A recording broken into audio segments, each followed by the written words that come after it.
किया ना जमुना पार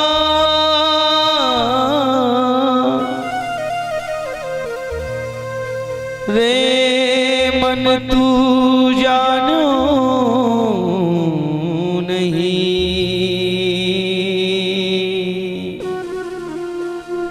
या ब्रिज को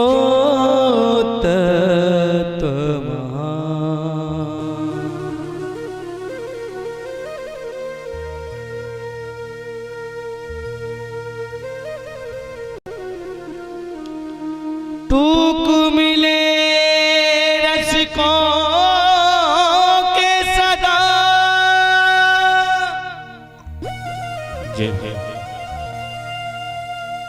और पीवन को यमुना जल पानी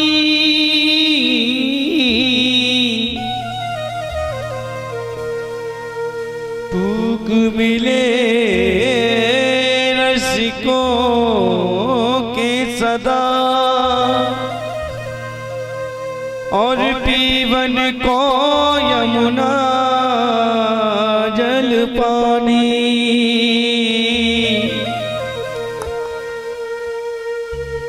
छोड़े अटारी अटार जग की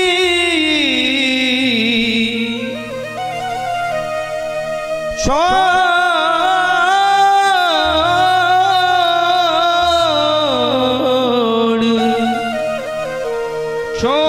अटारी अटार जग की हमको कुटिया ब्रजमाई बनानी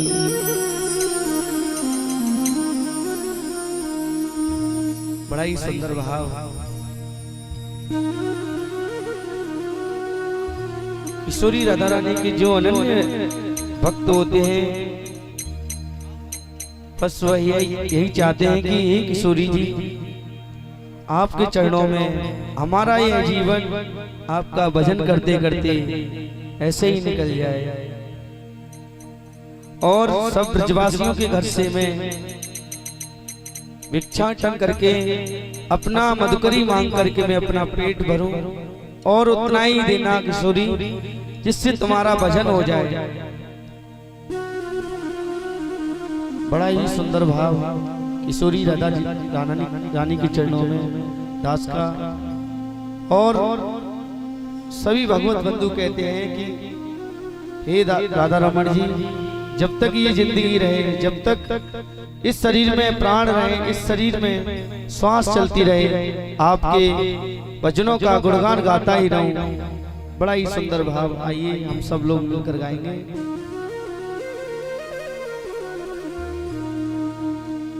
मुझको राधा रमण कर दो ऐसा मगन रटूं मैं तेरा नाम मैं आठों या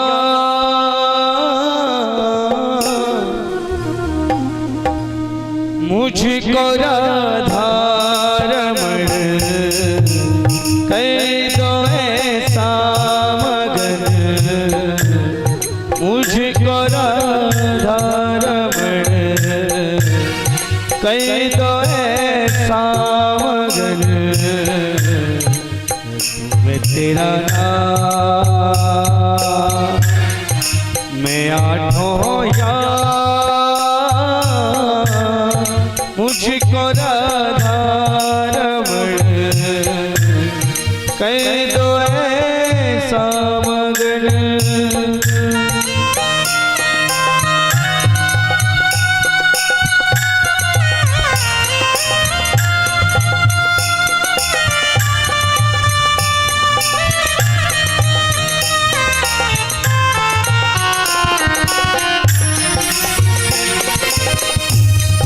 करुणा निधान पे कृपा कर दीजिए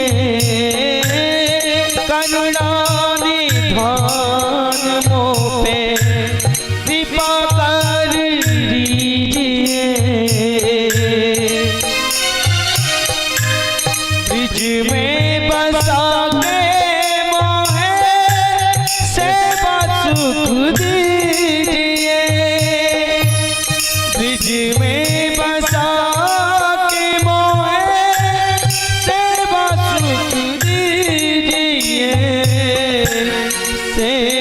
सुख दिए दाऊ तेरे चरण करो जब तुम शयन घट में तेरा नाम मैं आठों मुझको राधा रमन कर दो ऐसा मगर।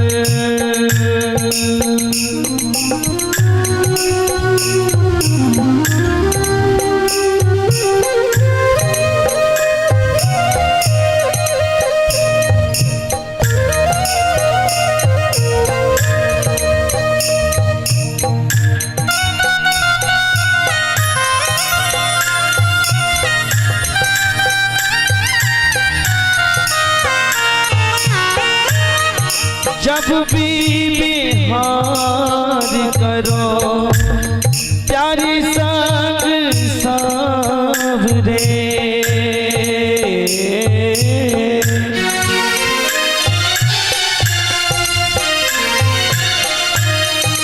जब भी बिहार करो प्यारी संग सावरे फूलवारी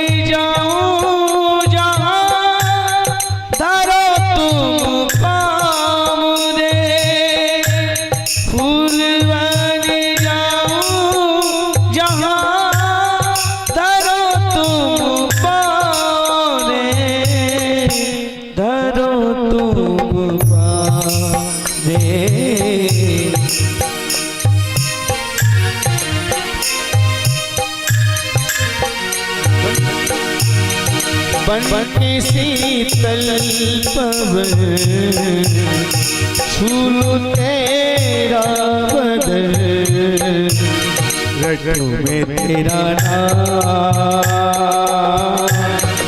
मैं आठों मुझको राधा रमन कर दो ऐसा मगर।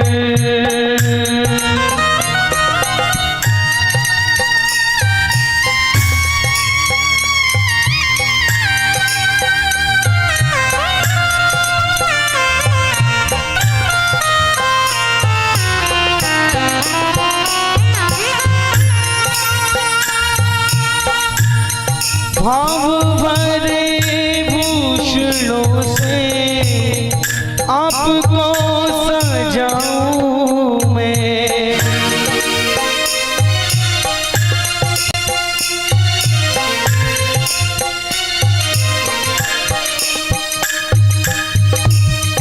भाव भरे भूषणों से आपको सजाऊं मैं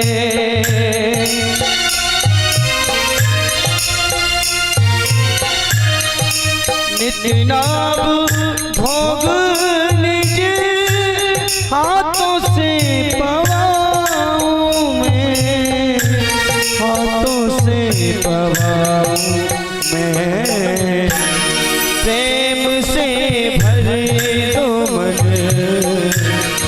गाऊं तेरे भजन तुम्हें तेरा नाम मैं आठों मुझको राधा रमन कर दो ऐसा मगर।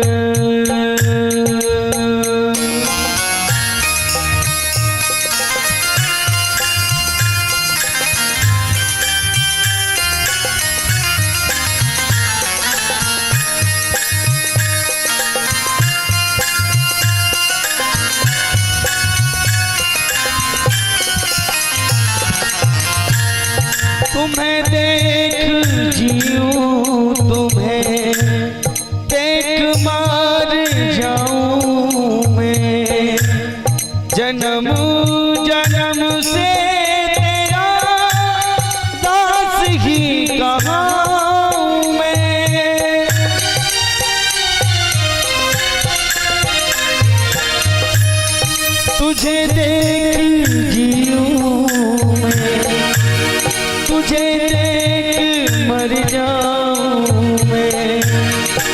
जन्म जन्म से तेरा दास ही कहाँ मैं, दास ही कहाँ मैं।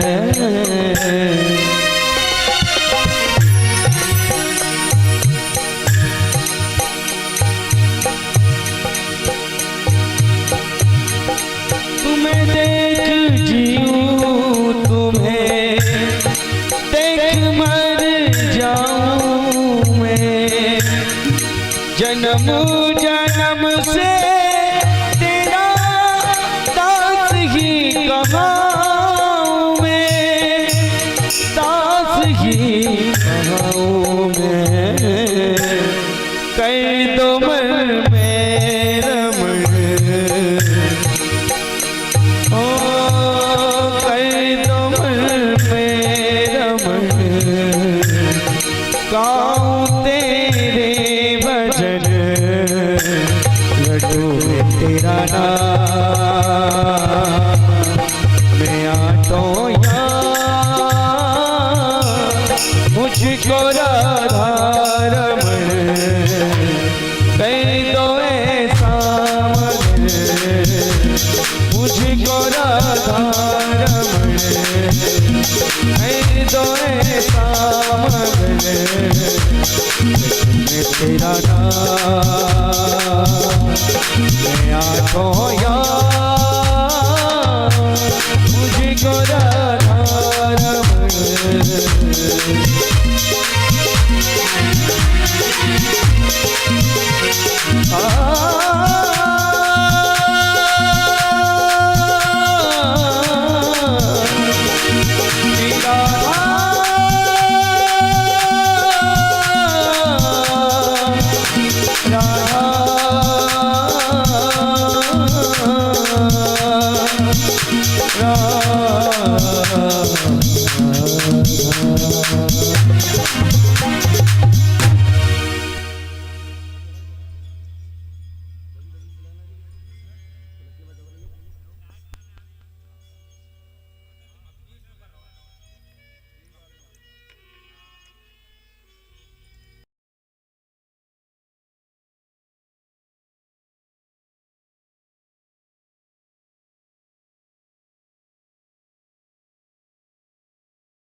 कृष्णाय वासुदेवाय,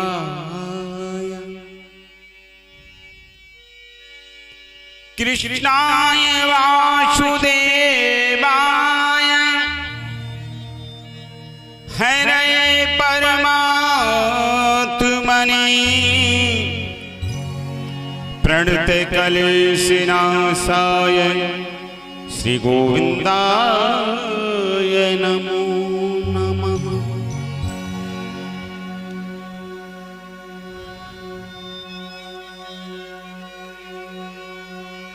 जय जय श्री राधा रमण, जय जय नवल किशोर, जय गोपी चित चोर प्रभु मेरो जय जय माखन चोर। प्रभु कहते हैं, हे मेरे प्यारे भक्तों, हे मानव, मैंने तेरे लिए कितना सुंदर ये स्वरूप, ये मानव देह दी है। अरे तू इस जीवन को व्यर्थ बातों में गंवाता है, कम से कम कुछ तो मेरे लिए भी कुछ कमा, अपने लिए कमा, जिससे तेरे लिए और कुछ सोचो आगे के लिए। मगर मानव नहीं मानता। भगवान कहता है, अरे तेरा कुछ नहीं बिगड़ेगा। क्या कहते हैं?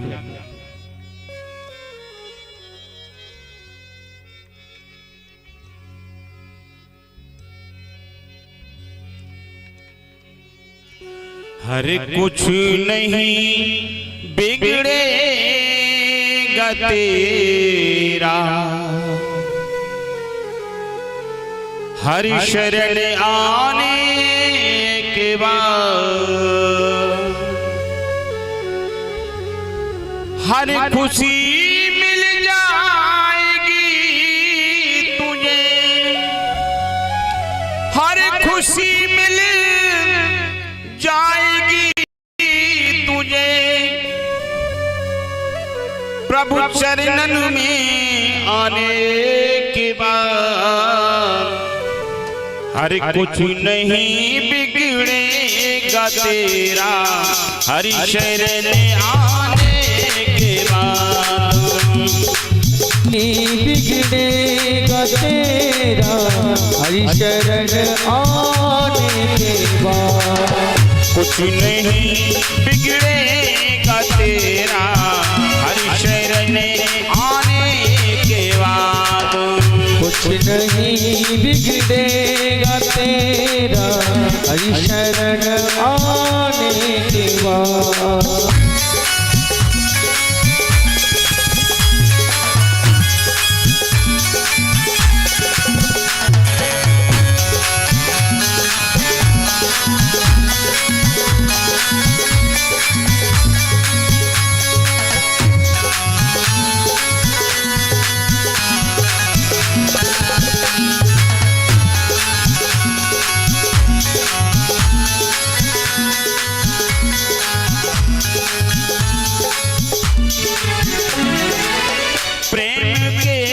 मंजिल के राही कष्ट पाते हैं मगर,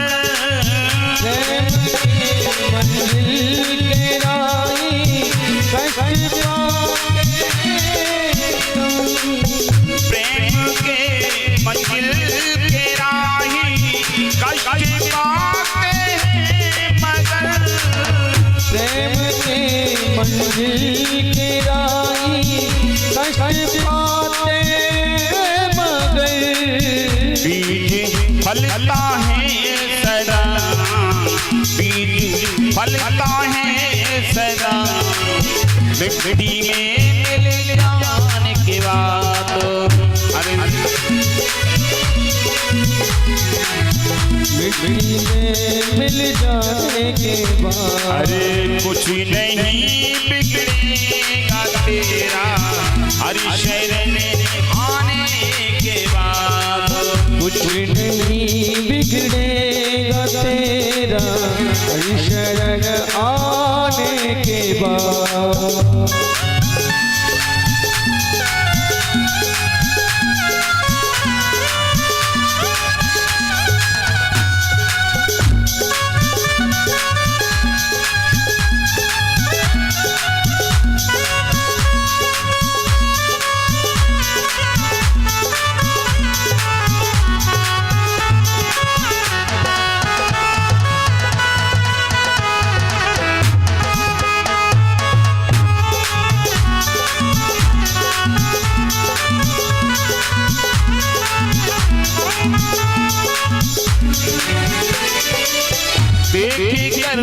काली घटा को एक हमारे मत हो निराश, एक कर काली घटा को हे हमारे मत हो उदास, एक कर काली घटा को एक हमारे मत हो उदास, एक कर काली घटा को हे भवन मत होदा, गलियां भी खिलेगी, गलियां भी खिलेगी, रात ढल जाने के बाद, गलियां भी खिलेगी, रात ढल जाने के बाद, अरे कुछ नहीं बिगड़ेगा तेरा, हर शरण आने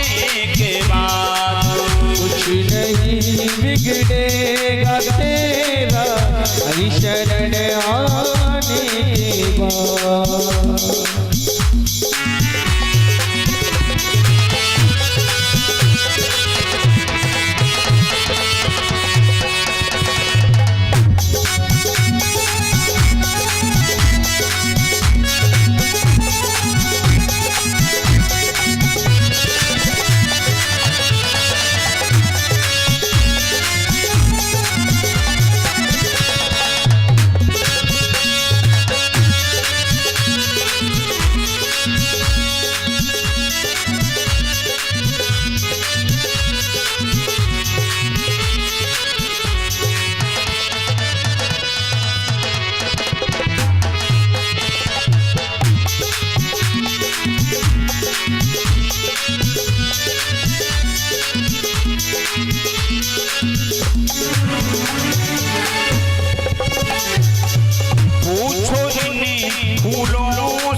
कबूतर के कांटों पे सोया, कबूतर के कांटों पे सोया, डाले पर आने के बाद। कबूतर के कांटों पे सोया, डाली पर आने के बाद। कुछ नहीं बिगड़ेगा तेरा हरि शरण में आने के बाद। हर खुशी मिल जाएगी तुझे, हर खुशी मिल जाएगी तुझे, चरणों में झुकने के बाद। कुछ नहीं बिगड़ेगा तेरा हरि शरण आने के बाद। कुछ नहीं बिगड़ेगा तेरा हरि शरण आने के बाद। हरि कुछ नहीं बिगड़ेगा तेरा हरि शरण आने के बाद। कुछ नहीं बिगड़ेगा तेरा हरि शरण आने के बाद। अरे जब लगती है भेद मन में कुछ नहीं कर पाएगा। जब तलक है तो मन में कुछ नहीं कर पाएगा। जब लगती है भेद मन में कुछ नहीं कर पाएगा। जब तलक है मन में कुछ नहीं कर पाएगा। रंग लाएगा ये साधन, रंग लाएगा ये साधन, भेद मिट जाने के बाद। रंग लाएगा ये साधन, भेद मिट जाने के बाद। हरि कुछ नहीं बिगड़ेगा तेरा हरि शरण आने के बाद। कुछ नहीं बिगड़ेगा तेरा शरण के बाद। हरि कुछ नहीं बिगड़ेगा तेरा हरि शरण आने के बाद। तेरा हरि शरण आने के बाद।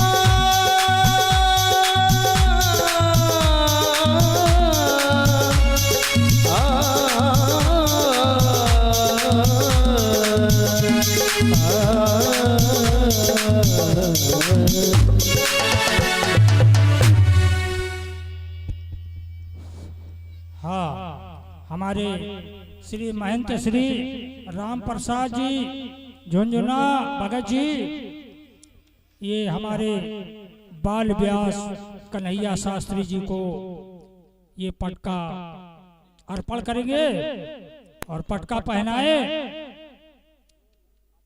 सम्मान के साथ तालियां बजाना।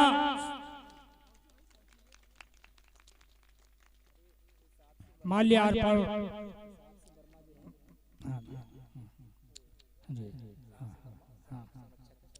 हाँ, अब हमारे साहब सिंह वर्मा जो संरक्षक हैं वो हमारे शास्त्री जी का माल्यार्पण करेंगे। हाँ, कैलाश निषाद जी कोषाध्यक्ष हैं, ये भी हमारे शास्त्री जी को सम्मान करेंगे। और मोहन निषाद जी जिला प्रभारी मथुरा से आए हुए हैं ये, और हीरा लाल जी ब्रजवासी, जीवन लाल जी निषाद और टीकम सिंह प्रधान जो पूर्व प्रधान बाबूगढ़ से आए हुए हैं। ये हमारे राम प्रसाद जी जो इस समय महंत जी हैं, इनको साफा बांधेंगे। अभी हमारे शास्त्री जी का माल्यार्पण हो रहा है। बड़ा हर्ष और बड़ी खुशी की बात है कि हमारे बाल व्यास कन्हैया शास्त्री जी मंचासीन हो चुके हैं और आप लोग हमारे शास्त्री जी का सम्मान करें ताकि हमारी कथा का रसास्वादन अपनी बाणी के द्वारा सुनने को मिलेगा। हमारे कैलाश जी कोषाध्यक्ष जी हमारे शास्त्री जी को आप साफा बांध रहे हैं। ये हमारे कोषाध्यक्ष जी हैं जो कि मर्यादा पुरुषोत्तम सेवा संस्थान के द्वारा, जिसके द्वारा ये कार्यक्रम हमारे श्री ब्रजमोहन स्वामी देवरिया वालों की तरफ से ये मर्यादा पुरुषोत्तम सेवा संस्थान की ओर से हमारे कन्हैया शास्त्री जी जो हमारे बाल व्यास कन्हैया शास्त्री जी हैं, जिनके द्वारा हमारी श्रीमद निषाद राज सरिस साप्ताहिक ज्ञान यज्ञ का श्रवण करने जा रहे हैं। प्रिय साथियों, प्रिय भक्तों, आज तीसरा दिन है।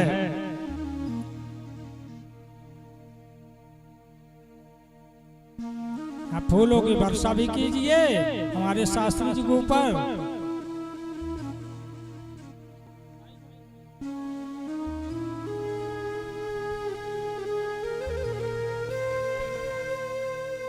और ये चलते हैं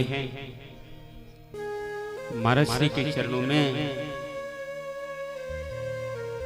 मंगलाचरण की तरफ मन को पवित्र करते हुए और भगवान के चरणों में ध्यान करते हुए मंगलाचरण का ध्यान कीजिए। जय जय श्री राधे श्याम। हाँ, अभी हमारे अभी प्रधान जी आए हुए हैं, टीकम सिंह निषाद पूर्व प्रधान बाबूगढ़ से आए हुए हैं, जो कि हमारे व्यास जी को आप पुष्प और पटका के द्वारा इनको समर्पण करेंगे। हमारे बाल व्यास कन्हैया शास्त्री जी को।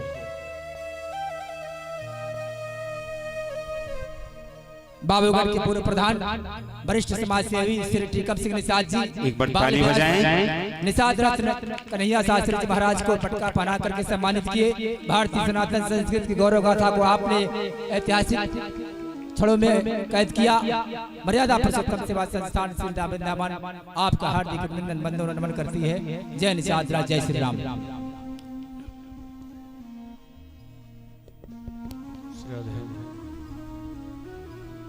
श्री राधे श्री राधे श्री राधे जय जय श्री राधे जय जय श्री राधे जय राधे श्री राधे जय जय श्री राधे। बोली बांके बिहारी लाल की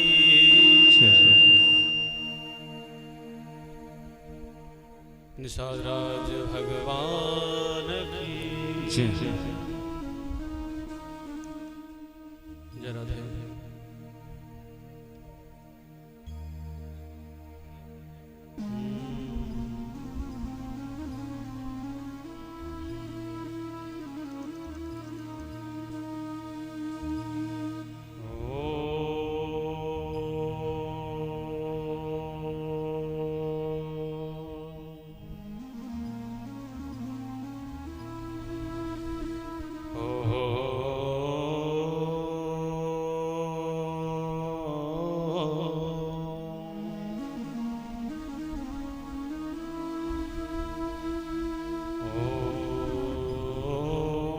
नमो भगवते वासुदेवाय।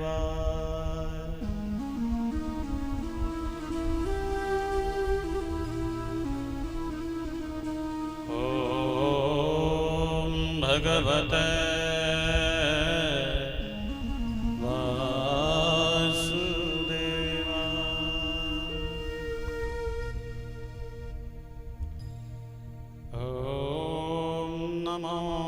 भगवते वासुदेवाय।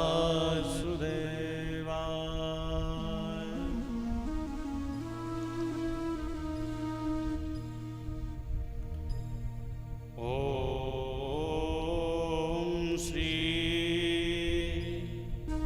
मात पिता चरण कमलेभ्यो नमः।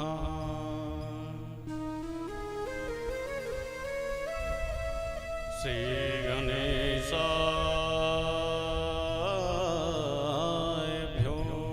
नमः। श्री गुरु चरण कमलेभ्यो नमः।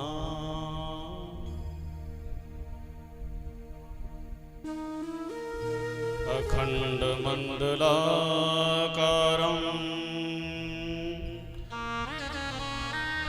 व्याप्तं येन चराचरं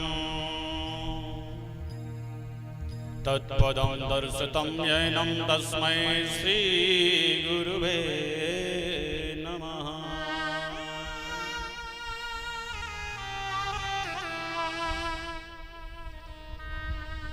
वंशी विभूषितकरा नवनीरदाभा पीताम्बरादरुणिबिम्फलाधरष्टा पूर्णेन्दु सुंदर मुखारविंद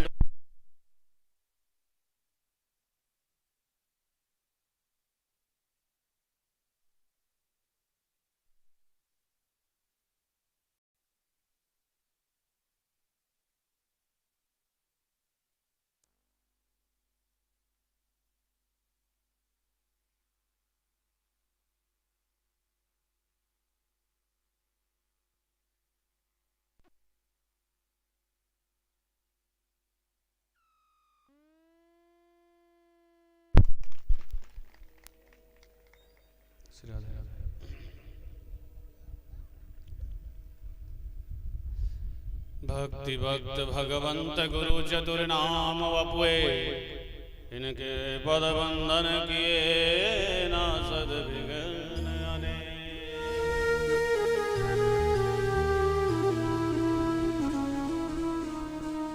या देवी सर्वभूतेषु मातृरूपेण संस्थिता नमस्तस्यै नमस्तस्यै। नमो नारायणी नमो नमः। आइए हनुमंत विराजिए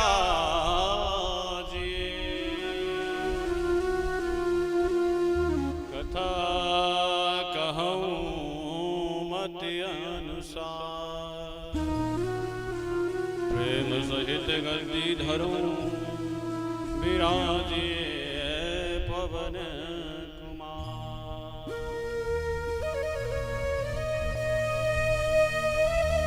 राधा मेरी स्वामिनी मैं राधा तेरो दास। जन्म जन्म मोहि दीजियो श्री वृंदावन को।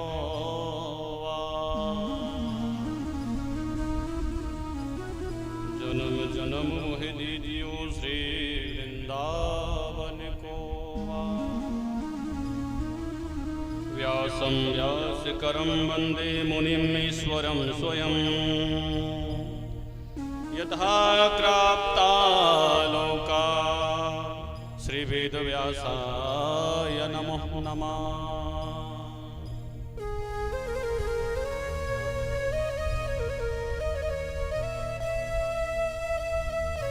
परम मंगलमय परात्पर अखिलेश्वर अकारण करुणा वर्णालय भक्त वांछा कल्पत्रु दंडित विनिंदित धनुषधारी भगवान श्री निषाद राज के चरणों में नमन करते हुए,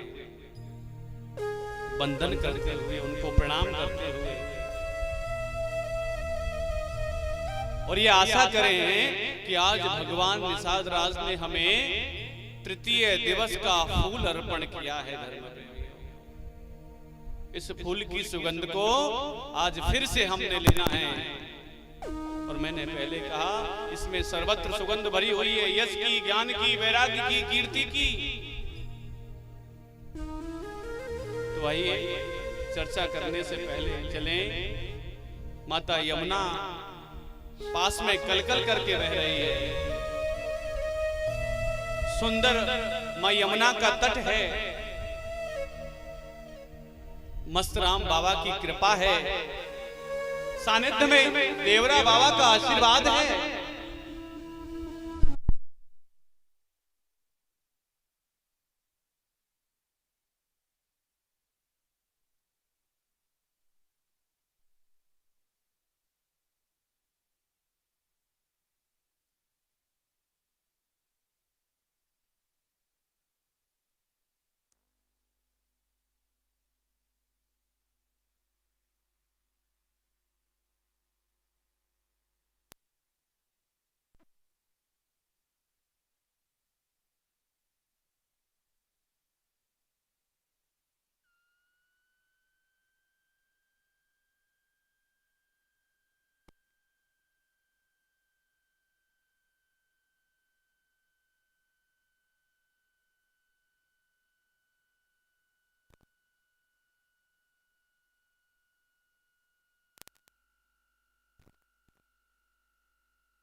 हेलो आइए भक्तों चलते हैं।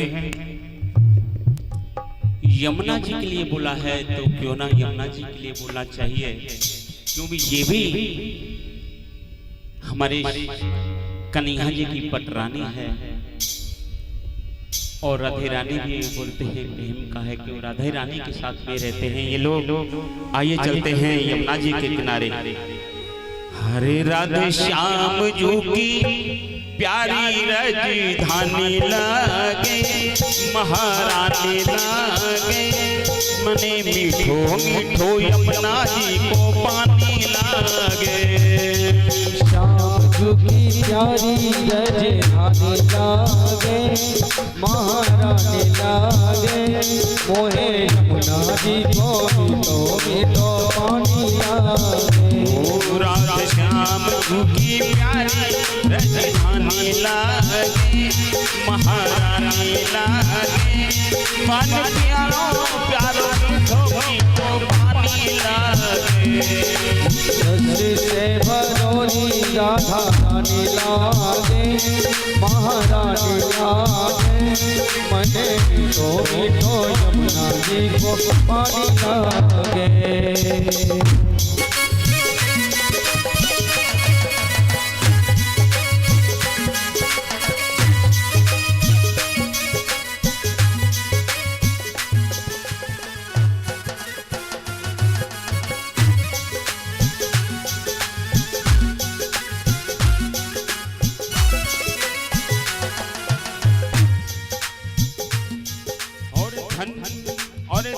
यशोदा धन्य रोहिणी धन्य देवी मैया, धन्य यशोदा धन्य रोहिणी धन्य देवी मैया, धन्य यशोदा धन्य रोहिणी धन्य देवी मैया, धन्य यशोदा धन्य रोहिणी धन्य यशोदा मैया।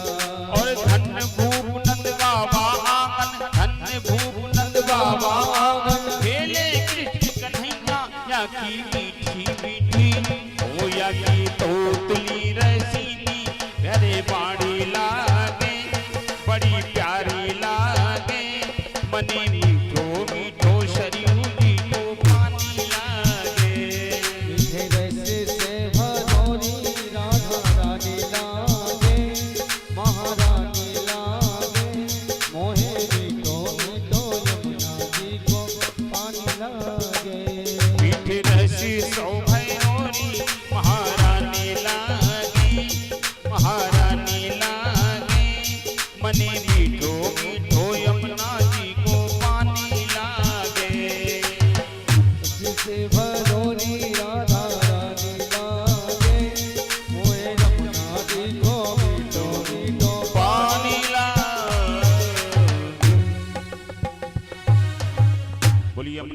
महारानी की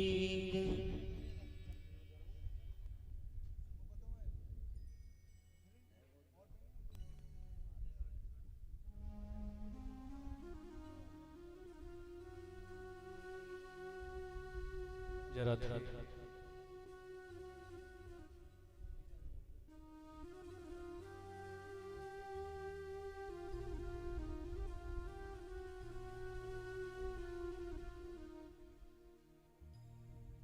श्री राधे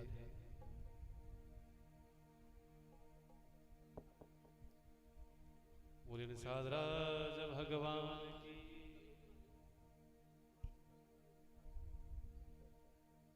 जय राधे। धर्म प्रेमियों, आज परमात्मा ने दूसरा फूल हमें सौंपा। इस फूल की सुगंध को हम सबने लेना है।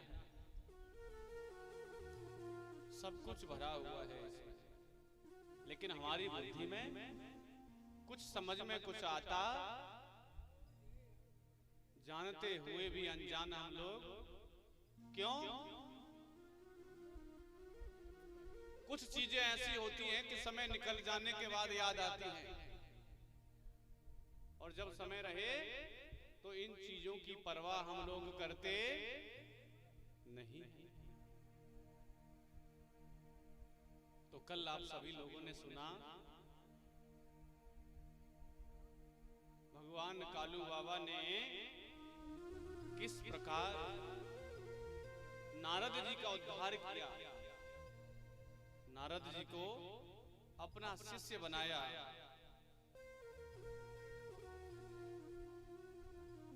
और आज आप सभी लोग सुनेंगे इस भागवत कथा के जो मर्मज्ञ हैं, जिन हाथों के द्वारा ये कथा लिखित है, जिन्होंने इस कथा का उद्गम किया है,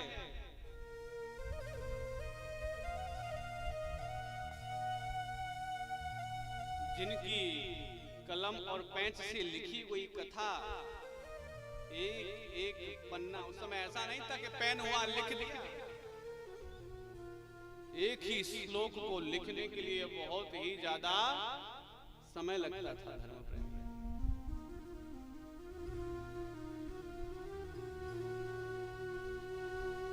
जिन्होंने इस भागवत कथा को, शास्त्रों को, पुराणों को, वेदों को लिख करके हमारे सनातन धर्म को सर्वोपरि बनाया है, ऐसे भगवान वेद व्यास भी धर्म प्रेमियों केवट परिवार से हैं।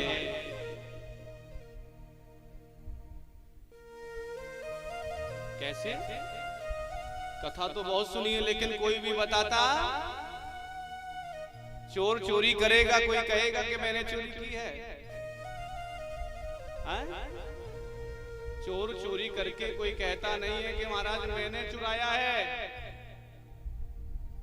ठीक वैसे ही गलती मैंने यदि की है तो गलती को छुपाने के लिए लाख झूठ बोलता हूँ, लेकिन धर्म प्रेमियों वह झूठ एक ना एक दिन सामने आ जाता है।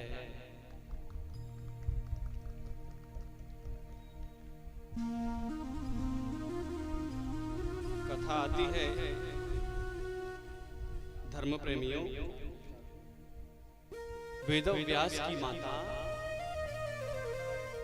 सत्यवती से जब वेद व्यास का जन्म नहीं हुआ था, बात उस समय की है, दासराज नाम के केवट राजा हुए। क्या नाम था? दासराज। कहाँ मिलता है? मत्स्य पुराण में, भागवत महाभागवत जी का जो युद्ध हुआ ना गीता में भी ये मिलता है, महाभारत युद्ध में ये मिलता है। धर्म प्रेमियों, महाभारत युद्ध से ही तो गीता निकली है। धर्म प्रेमियों, महाभारत युद्ध ना होता तो गीता नहीं होती।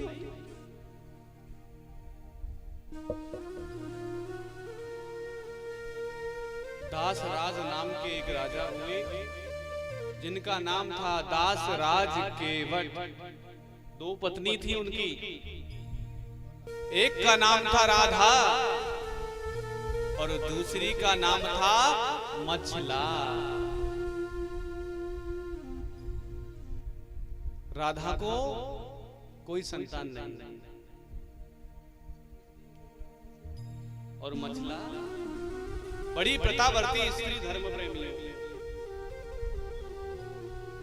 आराम से राज्य करते, अपने राज्यभार को संभालते। तमाम सेना उनकी लगी हुई थी, धर्म प्रेमियों। और पहले केवटों का राज्य जो था ना, ऐसा नहीं कि तमाम जनसंख्या आकर के बैठ जाए वहां उसका अधिकार जमा करके आदेश चलाए। ना, पहले लोग श्रमिक होते थे, मेहनत करने वाले होते थे। उस समय को इस समय में आंकलन करें तो हम उसको मुखिया कह सकते हैं,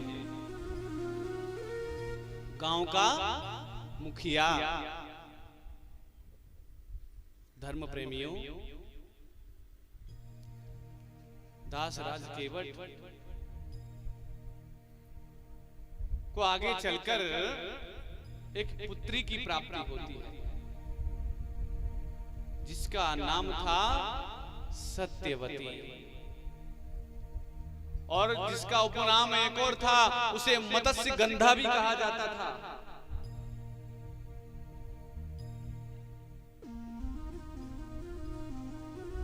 मत्स्य गंधा क्यों?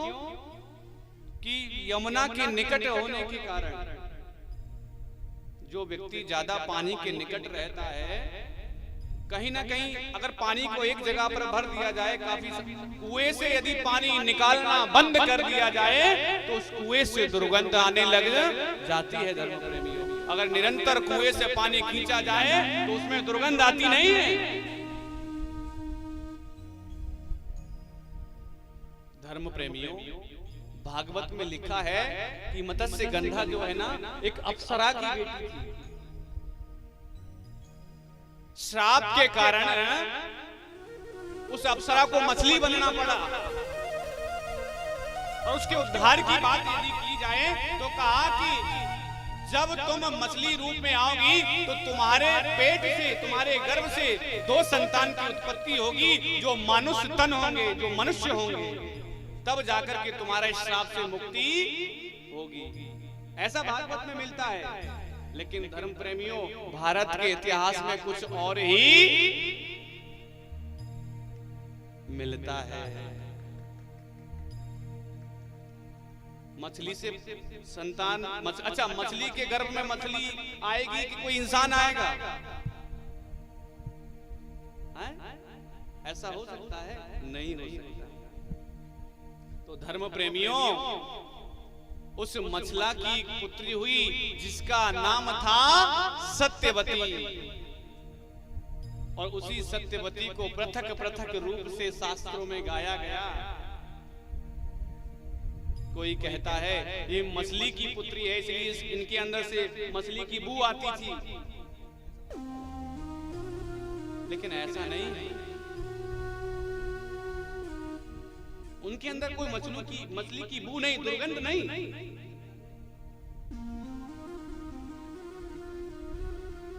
धर्म प्रेमियों, मत्स्य गंधा का जन्म हुआ।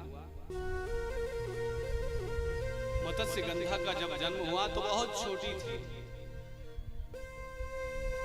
और इकलौती पुत्री थी। दासराज को केवल एक पुत्री की प्राप्ति हुई, उसके बाद और भी संतानें हुई, वर्णन आएगा। पहली पुत्री सत्यवती हुई जिसकी माता का नाम मछला था, और उसी मछला के गर्भ से वो जन्मी थी जिसको मत्स्य गंधा भी कहा गया।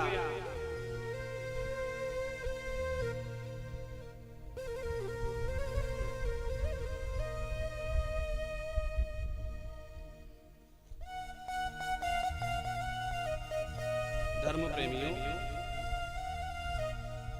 मत्स्य गंधा का पालन पोषण राजा दासराज के यहाँ होने लगा। मत्स्य गंधा थोड़ी बड़ी हुई, और आप तो जानते हैं कि बेटी यदि आपके भी घर में कोई बड़ी होने लग जाए ना तो उसके सर पर कितनी जिम्मेदारियां आने लगती हैं धर्म। और बेटी का केवल ऐसा नहीं कि पिता के घर में जिम्मेदारी हो, ना, ना, ना, ना।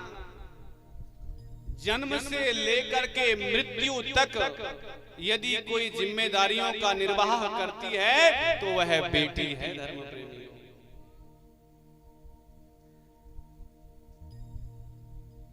मत्स्य गंधा बड़ी हुई, केली कूदी जवान हुई। पिता ने देखा कि बेटी जवान हो रही है। आपने देखा होगा बेटी जब विवाह योग्य हो जाती है तो सबसे ज्यादा चिंता यदि किसी को होती है तो वह केवल और केवल पिता है धर्म प्रेमी।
राधे बोली बांके भी हरिलाल की जय। जय जय भगवान निषाद राज की जय। जय जय बाबा मच्छिंद्र नाथ की जय। सत्यवती थोड़ी बड़ी हुई। अच्छा चलो भागवत जी जो बोल रही है वो मान लेते हैं क्या कि मत्स्य गंधा मछली के गर्भ से हुई।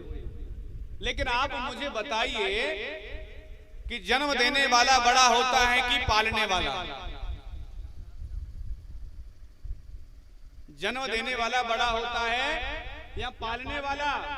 अरे मारने वाला बड़ा होता है कि बचाने वाला? कृष्ण को जन्म देवकी ने दिया लेकिन यशोदा का लाल कहा गया। ठीक वैसे ही धर्म प्रेमियों कि बाल नवा का कोई कर सकता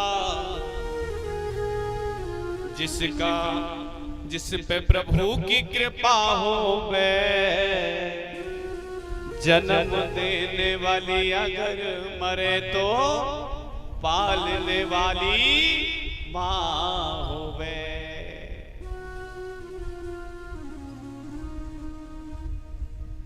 कोई बाल वांका नहीं कर सकता जिस पर प्रभु की कृपा है, चाहे बैरी संसार हो जाए। लेकिन जो पालने वाली है, जन्म देने वाली मर जाए लेकिन पालने वाली जो होती है वही मां कहलाती है धर्म प्रेमी। सत्यवती को एक केवट परिवार में जन्म लिया। केवट परिवार में लालन पालन किया। और कभी हम अपने को खोजें कि हम भी तो एक केवट हैं धर्म प्रेमियों। हमने क्या किया? कभी ऐसी बच्ची को जन्म दिया, कभी ऐसे बच्चे को जन्म दिया जो साथ जगह जगह आपका यश गा सके, समाज को उठा सके। जहां देखो वही लोग। बाप का बाप कौन है? लोग। और ये कब जागता है? जब नजरिया बदल जाता है।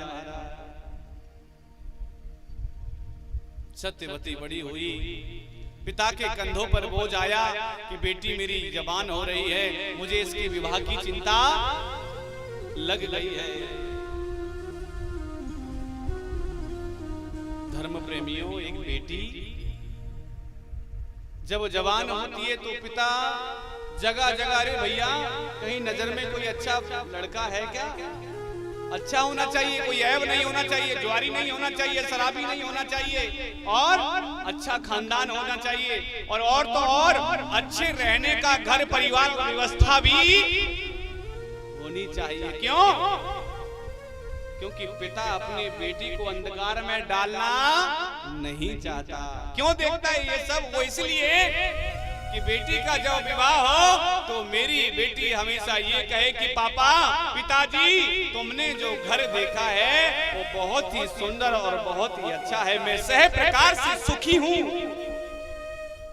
लेकिन घर यदि गलत मिल जाए तो जीवन भर पिता अपने आप को कोसता रहता है कि बेटी, अपनी तरफ से तो मैंने पूर्ण कोशिश की थी, लेकिन अब तेरा भाग्य ही ऐसा है तो इसमें कोई मेरी गलती नहीं है।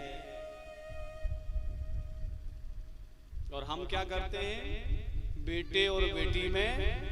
अरे बेटा यदि हुआ है, आज भी तो देखो, अगर बेटी हुई है, अरे बेटा ही हो जाता, 3-3 बेटी है तो क्या हो जाता। और बात भी सही है महाराज, बिना बेटा के जीवन का उद्धार तो है नहीं, बात सही है, क्योंकि मुखाग्नि कौन देगा।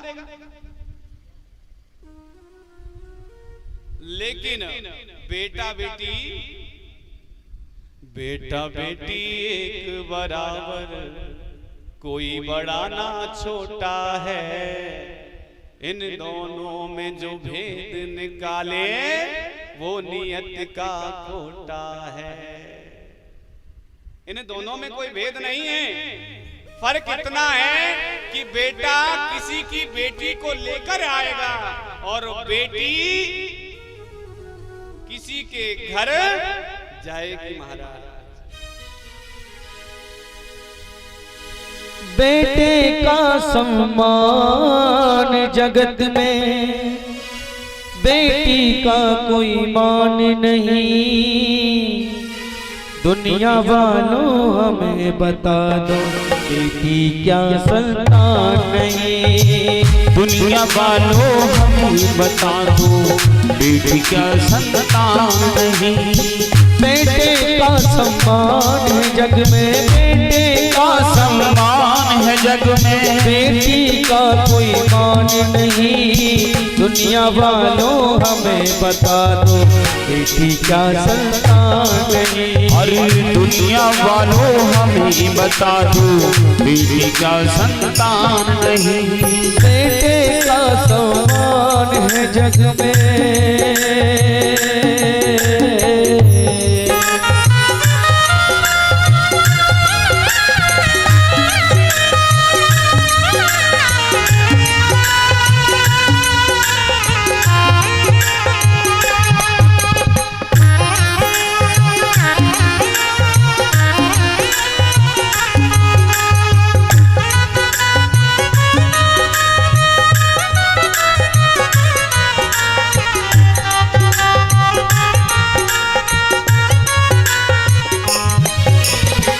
बेटा जाले करके आया, बेटी साथ न लाई है।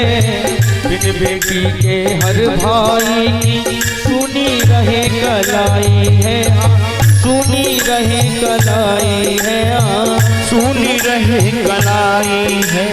बेटा जाले करके आया, बेटी साथ न लाई है। बिन बेटी के हर भैया की सुनी रहे कलाई है, सुनी रहे कलाई है, सुनी रहे कलाई है।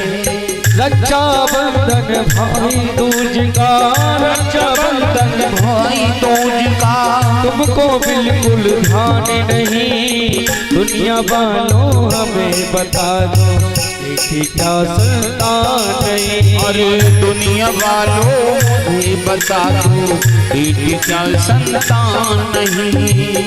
ओ बेटे का सम्मान है जग में, बेटे का है सम्मान जग में, बेटी का कोई मान नहीं। दुनिया वालों हमें बता दो, बेटी बेटी का संतान नहीं। अरे दुनिया वालों हमें बता दो बेटी का संतान नहीं।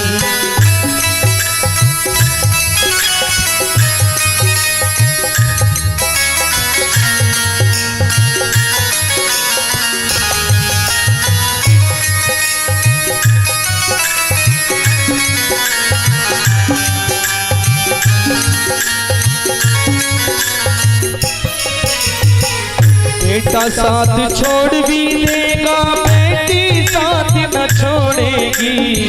छोड़ेगी तो जिस दिन वो तो रिश्ते नाता जोड़ेगी, तो कुलों से नाता जोड़ेगी तो कुलों से नाता जोड़ेगी। बेटी को ठुकराने वाला, बेटी को ठुकराने वाला, बेटी को ठुकराने वाला, बेटी को ठुकराने वाला वो सच्चा इंसान नहीं।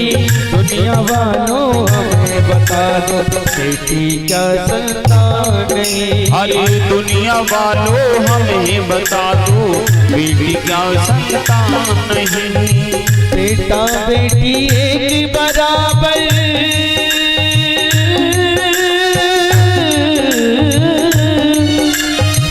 बेटा बेटी एक बराबर, कोई बड़ा ना छोटा है। जो इनमें फर्क ये समझे वो नियत का खोटा है, वो नियत का खोटा है, वो नियत का खोटा है। बिन बेटी के दुनिया वालों, बिन बेटी के दुनिया वाला, बिन बेटी के दुनिया वालों, अरे बिन बेटी के दुनिया वाला, बिन बेटी के दुनिया वालों होता कन्यादान नहीं। दुनिया वालों हमें बता दो बेटी का संतान नहीं। अरे दुनिया वालों हमें बता दो बेटी क्या संतान नहीं। बेटे का सम्मान है जग में, बेटे का सम्मान है जग में, बेटी का कोई मान नहीं। दुनिया वालों हमें बता दो बेटी का संतान नहीं। अरे दुनिया वालों हमें बता दो बेटी क्या संतान नहीं। दुनिया वालों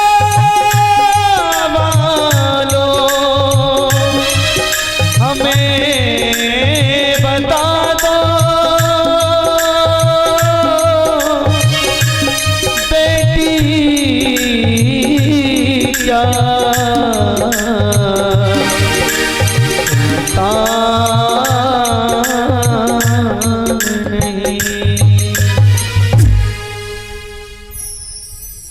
धर्म प्रेमियों,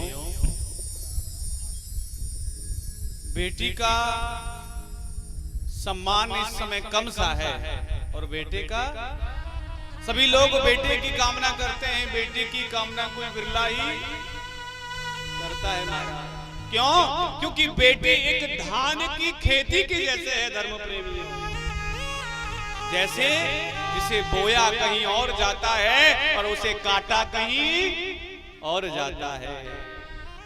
धान यहाँ बोया, यहाँ से उखाड़ दिया, दूसरी जगह बोया, वहीं वो पकेगा, उसके बाद कटेगा मिट्टी में। और धर्म प्रेमियों, ठीक वैसे ही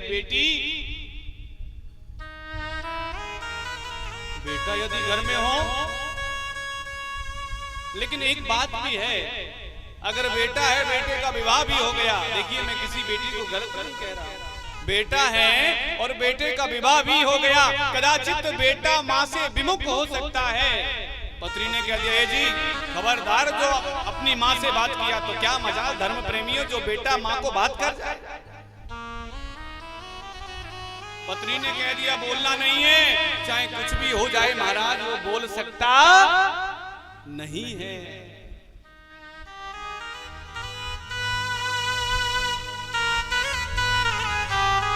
बेटी एक कुल को नहीं, दो दो कुलों को तारती है धर्म प्रेमियों।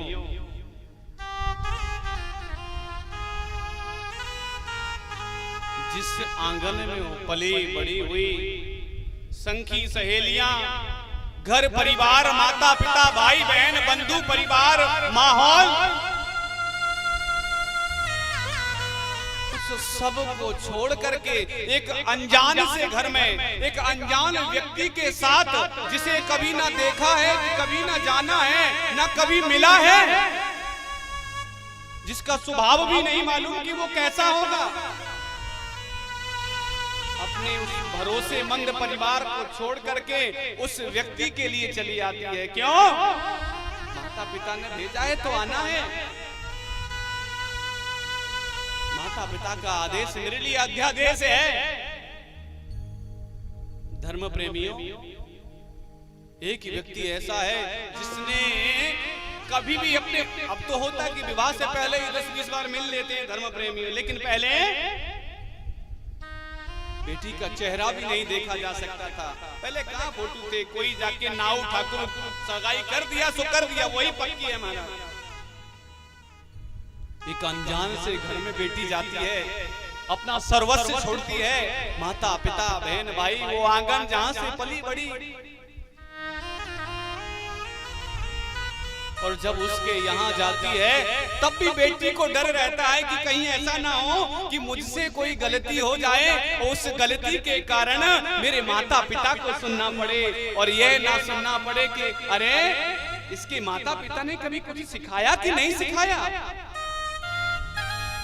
कोई ताना मेरे ऊपर ना दे, अरे मुझे भले ही मार ले लेकिन मेरे माता पिता को कोई बीच में लाए तो ये मैं बर्दाश्त कर सकती।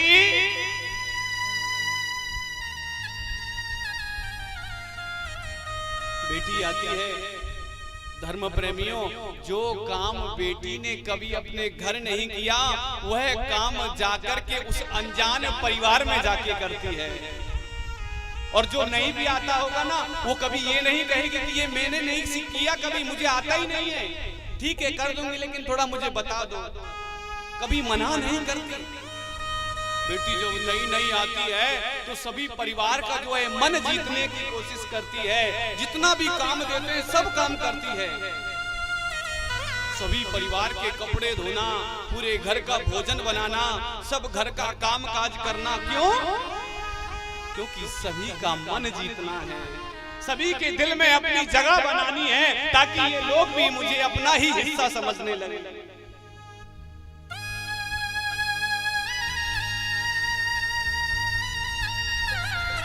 प्रयास करती है, कोशिश करती है कि कहीं मुझसे कोई गलती ना बन जाए, और कहीं ऐसा ना हो कि ये लोग मेरे माता पिता को कोसे हैं या फिर कहें कि आपकी बेटी को कुछ नहीं आता। इतना मन की बेटी के जीवन में इतना बड़ा संघर्ष, जन्म के बाद बेटी के जीवन में अंतिम समय तक संघर्ष ही रहता है। धर्म प्रेमियों, संघर्ष के अलावा कुछ बेटी के जीवन में होता नहीं है। सभी के मन को जीत करके अधिकार जमाना, सब में घुल मिल करके रहना, कोई गलत कहे तो भी सुन लेना, कोई गाली दे तो भी सुन लेना। क्यों?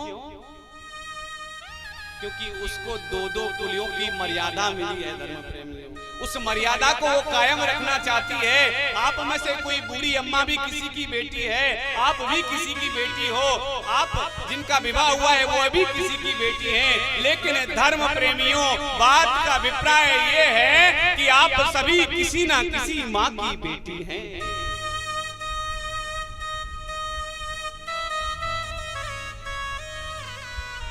आपने अपने भाइयों को छोड़ा है, आपने उस माता पिता को छोड़ा है, उस आंगन को छोड़ा है, एक अनजान से घर पर आई हो, यहाँ भी करना दिन भर करना। कभी बेटी का हाथ बंद नहीं रहता, दिन भर करना।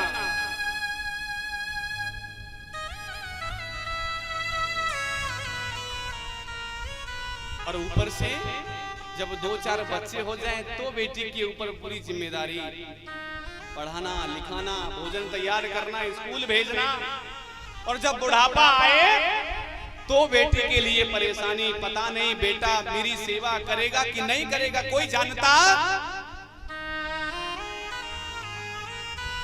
बड़ा संघर्ष है बेटी के जितना संघर्ष एक बेटी के जीवन में देखने को मिलता है धर्म प्रेमियों, उतना संघर्ष किसी के जीवन में कभी देखने को मिलता नहीं है। ठीक वैसे ही सत्यवती के जीवन में, सत्यवती केवट के जीवन में ऐसा ही संघर्ष देखने को मिलता है धर्म प्रेमियों। बड़ी हुई माता पिता का काम, एक मुखिया की बेटी है इसका मतलब ये नहीं कि वो काम नहीं करेंगी। अरे धर्म प्रेमियों, पहले बेटियों को संस्कार दिए जाते थे, ऐसा नहीं कि खाली पड़े पड़े आराम से हुक्म मारते रहो, ना ना ना ना, श्रम सेवा करती थी ताकि शरीर बना रहे। सत्यवती के जीवन में कुछ ऐसा ही घटित हुआ है। सत्यवती केवट बड़ी हुई, पिता गए हैं एक अच्छा पति खोजने के लिए। हो सकता है कि मेरी बेटी के लिए सुशील लड़का मिल जाए, अच्छा बेटा मिल जाए, ताकि मेरी बेटी का जीवन जो है अत्यंत सुखमय हो जाए। धर्म प्रेमियों, पिता गए हैं किंतु सत्यवती गौ सेवा इत्यादि सब घर में करते ही थे। मुखिया का मतलब ये नहीं है कि सभी लोग नौकर ही काम करेंगे, खुद भी श्रम किया करते थे।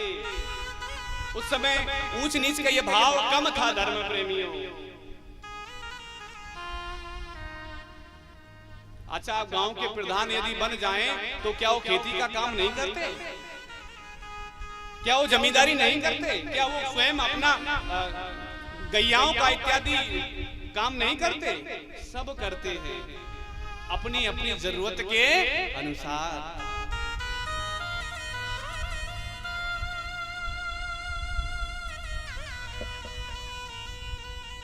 पिता गए हुए हैं और उधर बेटी सायंकाल हो रही है, नौका में साथ में एक दो सहेली भी हैं। लगता है कि कुछ गायों के लिए चारा वारा शायद लेकर के आई होगी। यमुना पार किया, चारा उठाया, डाला, तो उसी समय धर्म प्रेमियों एक ऋषि वहां आ जाते हैं जिनका नाम है पाराशर ऋषि। धर्म प्रेमी पाराशर, और ऐसा नहीं, सत्यवती इतनी सुंदर थी जो भी कोई एक बार देख लेता धर्म प्रेमियों उसकी नजर टिकी की टिकी रह जाती। इतनी सुशील और इतनी सुंदर थी सत्यवती।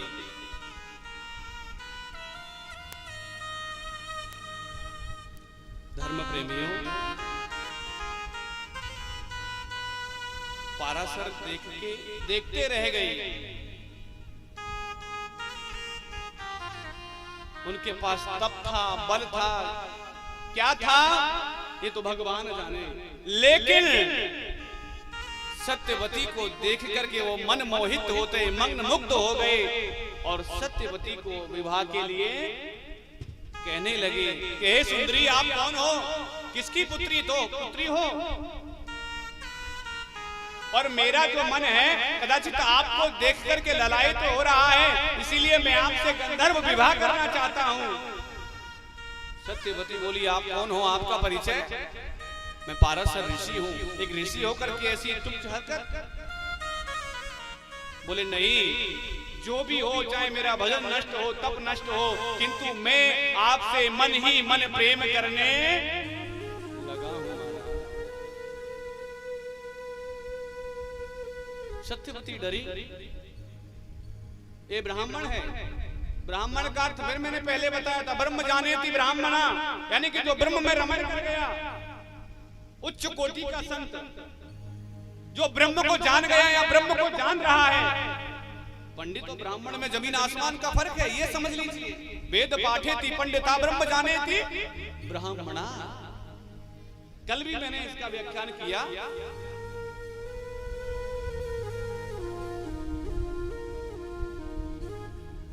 उस ब्राह्मण ने देखा कि भले ही मेरा संपूर्ण भजन नष्ट हो जाए, साधना नष्ट हो जाए, ब्राह्मण तत्व नष्ट हो जाए, लेकिन मैं आपको पसंद करता हूं। बोले ऋषि सोच लीजिए, मैं ये सब नहीं कर सकती। बोले मैं तुम्हें वचन देता हूं, मेरा तप यहां तक है कि मैं एक ब्राह्मण हूं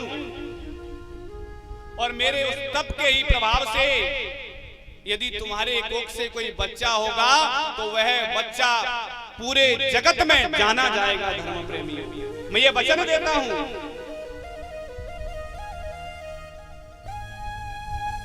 और मैं ये भी आशीर्वाद करता हूं कि इस कुल खानदान में बेटी, इस कुल खानदान में जो भी होगा वो शौर्यवान होगा, हमेशा प्रगति करता हुआ होगा, प्रगति के पथ पर चलता हुआ होगा।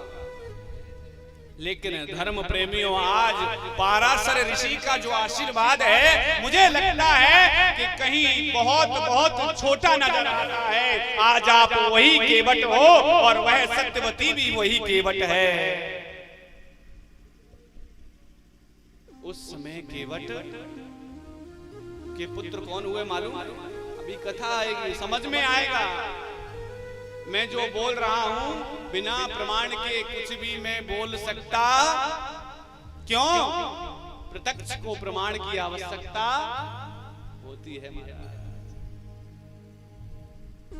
सत्यवती केवट, जिनके पिता दासराज केवट, जिनकी माता मछला और जिनकी दूसरी माता थी जिसका नाम था राधा।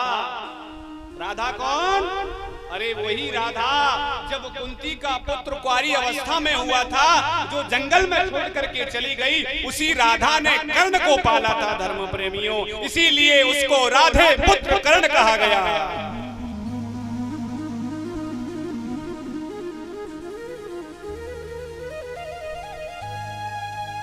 अधिकार किसका था कर्ण पे? कुंती का नहीं।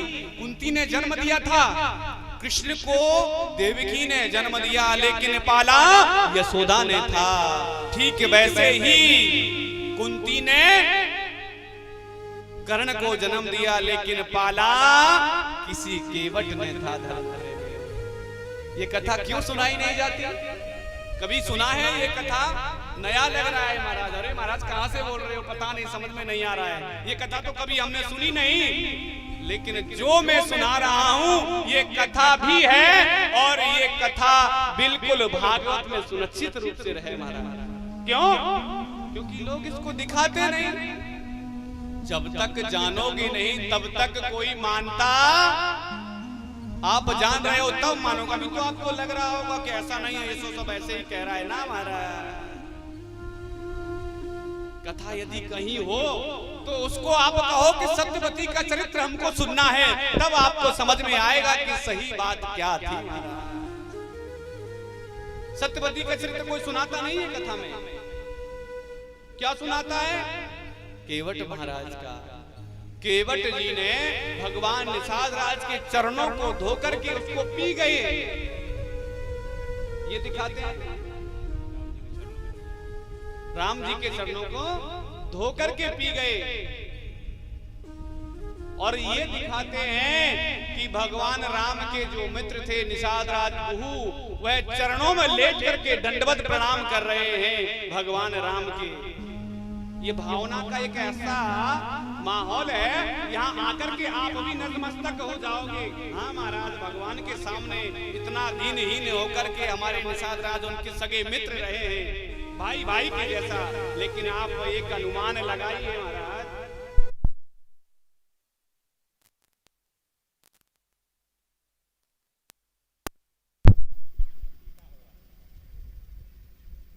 श्री राधे बोले बांके बिहारी लाल की जय, लाडली सरकार की जय।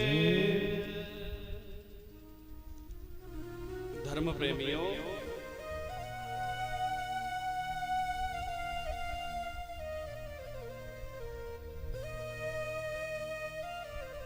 कथा भूल जाते हैं, बीच बीच में ये लगते हैं, बहुत डिस्टर्ब करते हैं।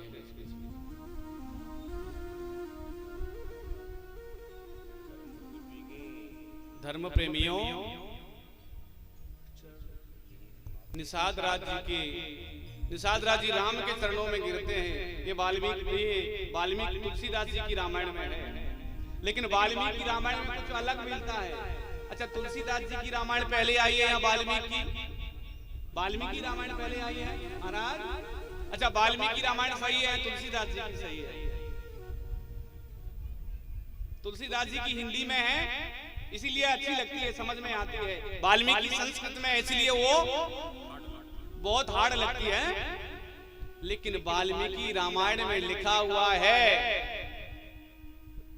राम के सामने निषाद राज दंडवत प्रणाम करके दीनहीन होकर के नहीं कहा कि आप हमारा दंडवत स्वीकार करें, आप हमारा राज्यपाट भी संभालें, आपके हमारे बीवी बच्चे सब कुछ आप ही हैं, आप ही भोग करें। ऐसा नहीं, एक राजा एक राजकुमार से ऐसा कहेगा ना महाराज। लेकिन चलिए ये कथा भी आगे आएगी, पहले हम अपनी कथा पे आते हैं। सत्यवती बड़ी हुई, विवाह के लिए हुआ, पाराशर ऋषि आए, उसने कहा कि आप मेरे साथ गंधर्व विवाह कर लो, मैं आपको बहुत ज्यादा प्रसन्न अर्थात मैं आपको पसंद करता हूं, मेरा जो मन है आपको देख करके एक भंवरा बन गया है। बोले ऋषि ऐसा हो सकता नहीं है, लेकिन मैं तुम्हें वचन देता हूं। अच्छा, एक वचन और ऋषि ने दिया, क्यों?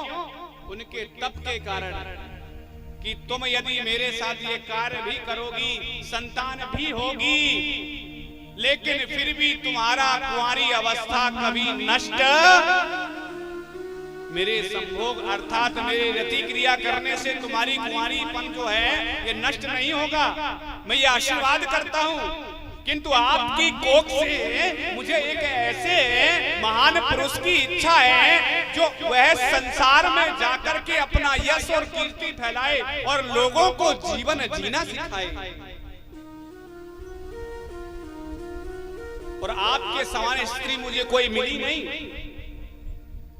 और मैं ये भी कहता हूं, जो बच्चा आपकी कोख में आएगा वह शीघ्र ही 9 महीने से पहले ही बड़ा भी होगा, और बड़ा होने के पश्चात वो केवल और केवल शास्त्र ग्रंथ लिखित लिखने में व्यस्त हो जाएगा। लेकिन आपका पुत्र वो हमेशा हमेशा के लिए कहलाएगा महाराज। अच्छा, कोई कहता है सत्यवती केवट के पुत्र महर्षि वेदव्यास, कोई कहता है, कौन कहता है, क्या कहते हैं? पाराशर नंदन।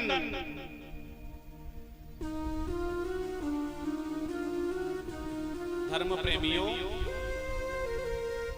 किसी पुरुष की यदि कहीं से पहचान होती है तो स्त्री के नाम से होती है। राधा कृष्ण, लक्ष्मी नारायण, सीताराम, ठीक वैसे ही माता का नाम संबोधित करके पुत्र को पहचाना जाता है। धर्म प्रेमियों, सत्यवती तैयार हुई है, बोल रही है यदि मैं मना करूं तो कदाचित मुझे ऐसा लग सकता है कि यह ऋषि मुझे श्राप दे दे, और इसके श्राप के कारण जो है कि मैं और दीनहीन हो जाऊं और मुझे कोई और भी आपत्ति आ जाए। बोले आप मुझे वचन दे रहे हो ना? कि हाँ, मैं आपको वचन दे रहा हूं कि आपकी कुंवारी अवस्था नष्ट नहीं होगी, जैसे ही यमुना पार करोगी आपकी कुंवारी अवस्था बनी रहेगी। धर्म प्रेमियों, सत्यवती के साथ ये सब हुआ, और कहते हैं, बहुत से कहते हैं कोयरा जो बना है ना, ये कोयरा जो बना है पाराशर ऋषि ने अपने योग बल से ये कोहरे का निर्माण किया। क्यों? दूर दूर तक कोई देख सकता नहीं है। ये लोग बोलते हैं, संत बोलते हैं महाराज।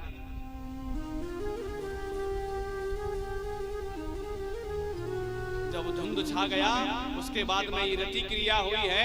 रति क्रिया होने के तुरंत बाद एक पुत्र की प्राप्ति होती है। धर्म प्रेमियों, क्यों? क्योंकि योग से, तप से सब कुछ संभव हो सकता है।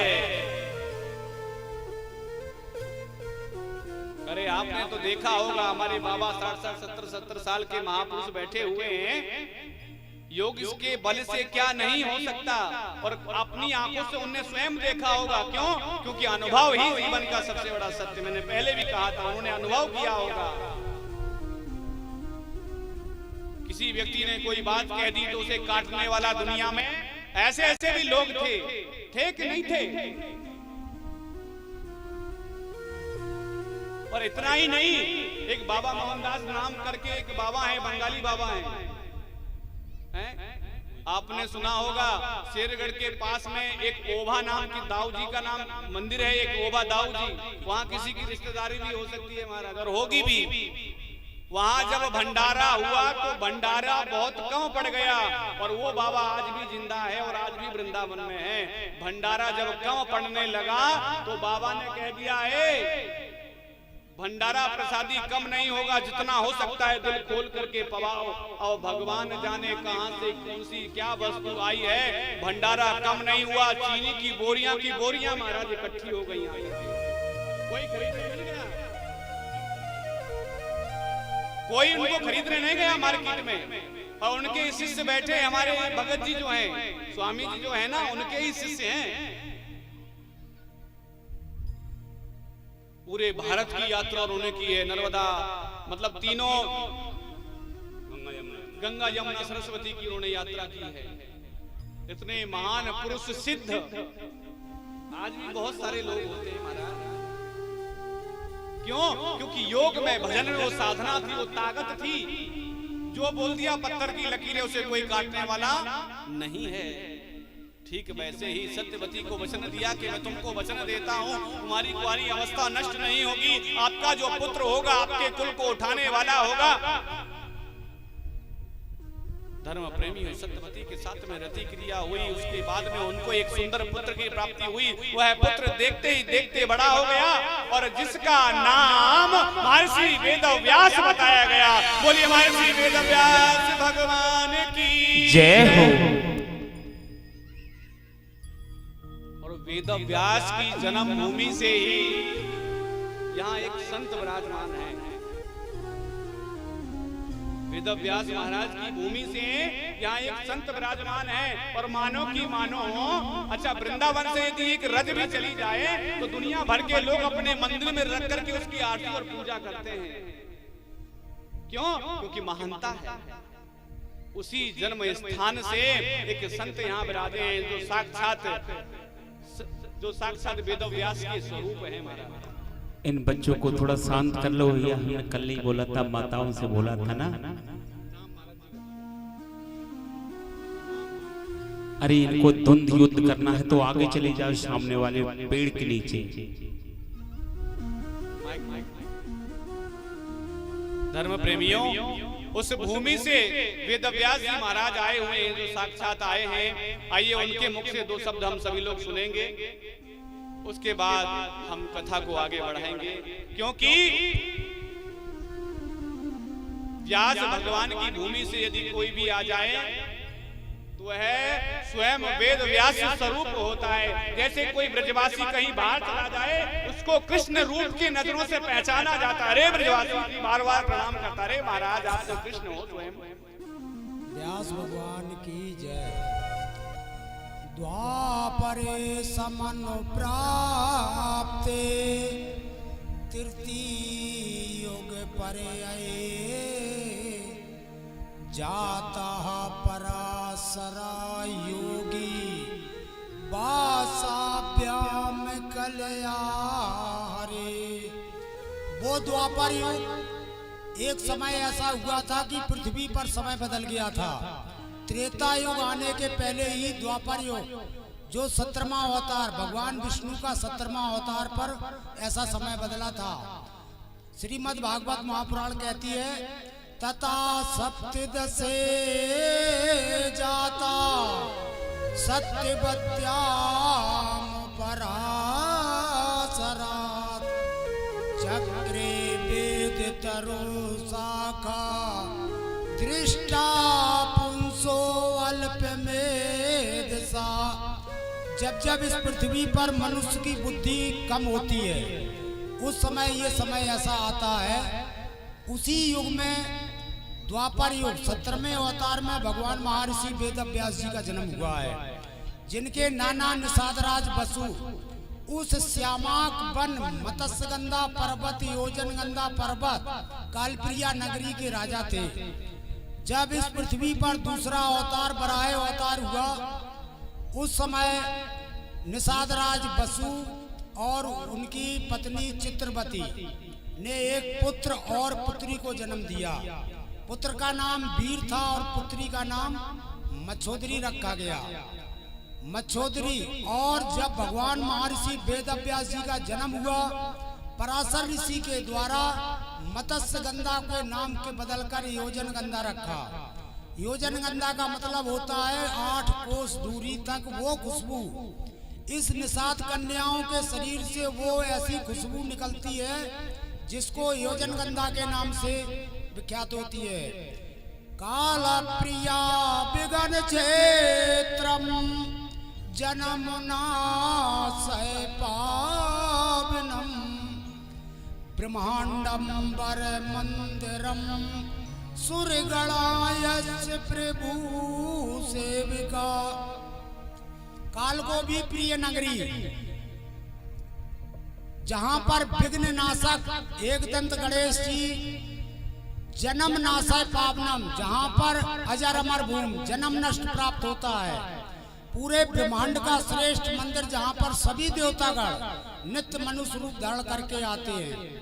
पृथ्वी प्रदक्षिणे किम स्यात् पंचागिंत प्रसीदिकम बिना श्री काल पीवासम क्षणद्वार दो मां कालो। पूरी पृथ्वी की परिक्रमा कराओ, जब तक उस काल प्रिया नगरी में नहीं जाओगे तब तक फल प्राप्त नहीं होता है। तो महर्षि भगवान वेदव्यास जी की मृत्यु नहीं हुई है, उनका चिरंजीवी डिग्री है। अश्वत्थामा बलर्व्यासो हनुमान विभीषणा कृप परशुराम से सप्तते चिरंजीवना। भगवान महर्षि वेदव्यास की त्रिकाल पूजा इस पृथ्वी पर कहीं नहीं होती है। वो त्रिकाल पूजा केवल एक ही कालपी नगरी में, जो काशी के बड़े बड़े विद्वानों के द्वारा रोज त्रिकाल पूजा होती है। नमस्तुते व्यास विशाल बुद्धे फुल्लार विंदायत पत्र ने ऐनत्वया भारत तैल पूर्ण प्रज्वालितो ज्ञानमया प्रदीपा। सभी विद्वान इस पृथ्वी पे कहते हैं कि नहीं विद्या नहीं बाहुबल, लेकिन ऐसा भगवान व्यास जी ने किसी देवता की स्तुति नहीं की, बल्कि भगवान व्यास जी की सभी देवतागण स्तुति करते हैं। सुरगणा यश प्रभु सेवका।